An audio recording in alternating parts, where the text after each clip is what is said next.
I kind of saw something off the side of the road, and the vehicle itself was maybe 10 feet off the road on its side, and which I figured out once I turned the car around. But I saw something strange in like some lights, and so I looked in like the rear view mirror, and it looked like a fire.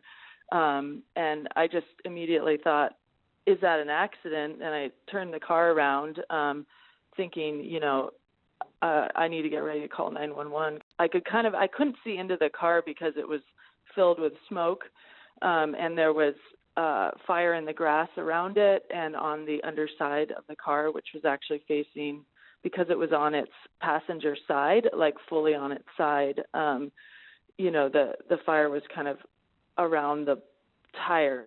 I approached the vehicle at a running pace with 911 on the phone and was pounding kind of on it and trying to figure out, I didn't know what kind of car this was. It caught me by so much surprise. I was trying to figure out where the doors were. So I was trying to pull and get the top door open, but I could see it had been crushed in. The car had rolled or something, and so the door was crushed in enough that it didn't even budge. Once I couldn't get in the top door, I realized there was a sunroof. I got my fingers underneath that sunroof and just started pulling on it as hard as I could, and it eventually snapped. And that's when I saw him hanging from his seatbelt. Once I got him out, his leg and his boot were flaming on fire, and so I was kicking.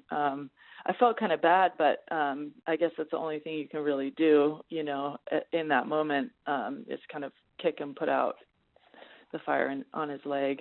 I just think that we have to keep our eyes open, and, we have to be willing to help out people we don't know in really horrible situations. It's really important for us to do what we can, for other people whenever we can. And in this case, stopping and calling 911 and trying to help, there's not really any other choice, though.